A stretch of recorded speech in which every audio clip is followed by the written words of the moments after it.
For J. Rieger and Company, quality means the beginning of the process, not the end of the process. It's always where we start from. It's the first part of that conversation, and we make sure that we're dedicated and committed to that throughout the entire process. I'm Ryan Maybee, and I'm the co-founder of J. Rieger and Company in Kansas City, Missouri.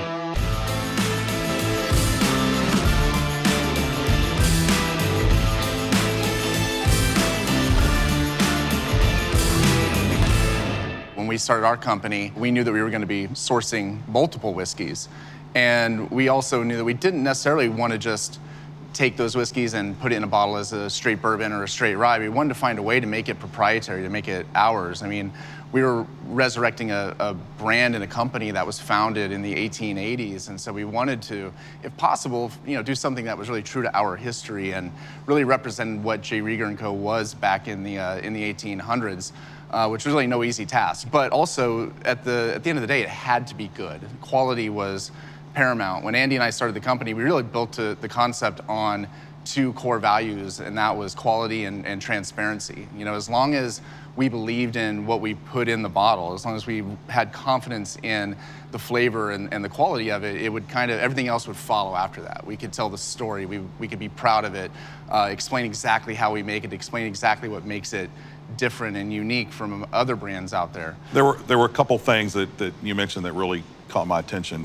Transparency is one of them. Yeah. Especially if you're using sourced product, to talk about that, and to let people know what you're doing. I tell people we've sourced from 5 or 6 different producers, and to come up with a consistent product most of the time, if not all the time, that's a true art form. And that's something we're still learning right now, and we're still very dedicated to, because considering that we were sourcing barrels 6 years ago, let's say, we've been distilling our own, but we haven't even introduced that yet into the blend. But knowing that the actual raw ingredients that go into that proprietary blend are subject to change, we have to know and have 100% confidence in knowing what our Kansas City whiskey blend tastes like. And so when we're plugging in a little different ingredient here and there, it still has a consistent flavor profile. We never sourced anything, but we have transitioned from, we started our distillery, we're a 1 barrel a day operation on a pot still. So now we've transitioned over to column stills, and we got 2 different column stills. Transitioning from pot distilled whiskey to our smaller column still to our larger column still. We're seeing fairly good consistency, but that's still one of those things where you're definitely kind of progressing through different stages of it, and it's got to be, there's a lot of attention that's got to be put on, or it'd be night and day. That's a great point. We made that same transition just a year ago from just a single batch pot still to now having a really good sized column.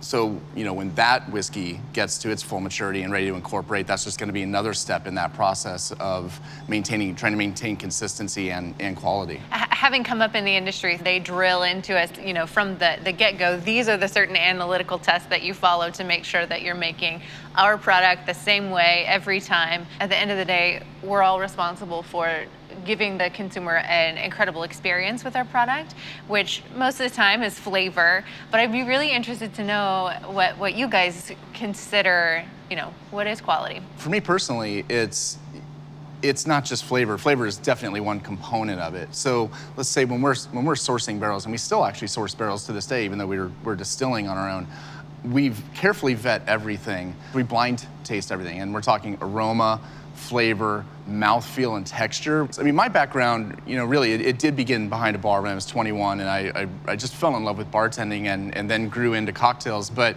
honestly, I think what's probably served me better for what we're doing now is my background in wine. I got my SOM certification at a pretty young age, but just the constant tastings, the constant sensory analysis, and now analyzing aroma and flavor and learning how to detect flavors and how to specify flavors in different forms and know what that means. Definitely flavor, but aroma, mouthfeel. You can't overlook mouthfeel at all when talking about the quality of a spirit.